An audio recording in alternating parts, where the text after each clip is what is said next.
ಬಂಗಾರದ ಬೆಲೆ ನಿಜಕ್ಕೂ ಬೆಚ್ಚಿ ಬೀಳಿಸ್ತಿರೋದ್ಯಾಕೆ? ಮಧ್ಯಮ ವರ್ಗಕ್ಕೆ ಗಗನ ಕುಸುಮವಾಯ್ತಾ ಹಳದಿ ಲೋಹ ಬಂಗಾರ.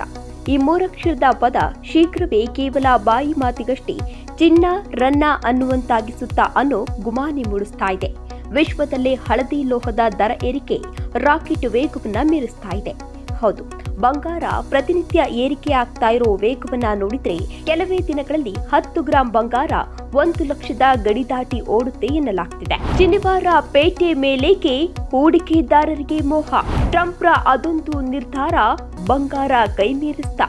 ಭಾರತದಲ್ಲೀಗ 10 ಗ್ರಾಂ ಬಂಗಾರದ ಬೆಲೆ 98,100 ರೂಪಾಯಿ ಗಡಿ ದಾಟಿದೆ. ರಾಷ್ಟ್ರ ರಾಜಧಾನಿ ದೆಹಲಿಯಲ್ಲಿ ಬಂಗಾರ ಈ ಪಾಟಿ ದುಬಾರಿಯಾಗ್ತಾ ಇದ್ರೆ ಇದಕ್ಕೆ ಮೂಲ ಕಾರಣವೇನು ಅನ್ನೋದು ಇಲ್ಲಿ ಬಲು ಚರ್ಚಿತವಾಗಿದೆ. ಹೌದು, ಶನಿವಾರ ಪೇಟೆ ಹಿಂದಿನಿಂದಲೂ ಹೂಡಿಕೆದಾರರಿಗೆ ಅತ್ಯಂತ ಸೇಫ್ ಅಖಾಡ.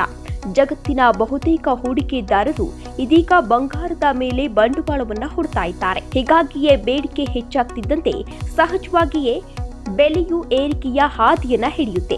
ನಿಜಕ್ಕೂ ಜಗತ್ತಿನ ವಿವಿಧ ದೇಶಗಳ ಮೇಲೆ ವಿಶ್ವದ ದೊಡ್ಡಣ್ಣ ಡೊನಾಲ್ಡ್ ಟ್ರಂಪ್ ಹೇರಿರೋ ಟ್ಯಾರಿಫ್ ಫಾರ್ ಹೂಡಿಕೆದಾರರನ್ನ ಷೇರುಗಳ ಮೇಲೆ ನಂಬಿಕೆ ಕಳೆದುಕೊಳ್ಳುವಂತೆ ಮಾಡಿದೆ. ಟ್ರಂಪ್ರ ಟ್ಯಾಕ್ಸ್ ವಾರ್ ಯಾವಾಗ ಯಾವ ಏಟು ನೀಡುತ್ತೋ ಅನ್ನೋ ಅರಿವಿಲ್ಲದ ಉದ್ಯಮ ಜಗತ್ತು ಈಗ ಬಂಗಾರದ ಮೇಲೆ ತಮ್ಮ ಬಂಡವಾಳವನ್ನ ಹೂಡ್ತಾ ಇದೆ. ಭವಿಷ್ಯದಲ್ಲಿ ನಿಜಕ್ಕೂ ಅಗ್ಗವಾಗುತ್ತಾ ಬಂಗಾರ?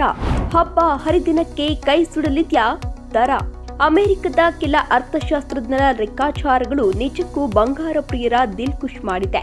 ಯಾಕಂದ್ರೆ ವರ್ಷಾಂತ್ಯಕ್ಕೆ ಬಂಗಾರದ ಮೇಲಿನ ಹೂಡಿಕೆ ಅಪಾರ ಕಮ್ಮಿಯಾಗಲಿದ್ದು ಚಿನ್ನದ ದರ 10 ಗ್ರಾಂಗೆ 50,000 ಸನಿಹಕ್ಕೆ ಬರಬಹುದು ಅನ್ನೋ ಲೆಕ್ಕವಿದೆ. ಆದ್ರೆ ಭಾರತದಂತ ದೇಶಗಳಲ್ಲಿ ಶೀಘ್ರವೇ ಹಬ್ಬ ಮದುವೆಗಳ ಸೀಸನ್ ಶುರುವಾಗಲಿದೆ. ಸಹಜವಾಗಿ ಇಂಥ ಸಂದರ್ಭದಲ್ಲಿ ಖರೀದಿ ಭರಾಟೆ ತಾರಕಕ್ಕೇರಿರುತ್ತೆ. ಇಂಥ ಸಂದರ್ಭದಲ್ಲಿ ಬೆಲೆ ಕಮ್ಮಿಯಾಗೋ ಯಾವ ಲಕ್ಷಣಗಳು ಇಲ್ಲ. ಹೀಗಾಗಿ ಮಧ್ಯಮ ವರ್ಗ ಬಂಗಾರ ಖರೀದಿಯನ್ನ ಕೆಲ ಕಾಲ ಮುಂದೂಡಿದ್ರೆ ಒಳಿತು. ಯಾಕೆಂದ್ರೆ ಭವಿಷ್ಯದಲ್ಲಿ ನಿಜಕ್ಕೂ ಬಂಗಾರ 50,000 ಗಡಿಗೆ ಬರೋದಾದ್ರೆ ಈಗ್ಯಾಕೆ ಲಕ್ಷದ ಆಜುಬಾಜಿನಲ್ಲಿರೋ ಚಿನ್ನ ಖರೀದಿಸಬೇಕು ಹೇಳಿ? Special desk, Karnataka news beat, Bengaluru.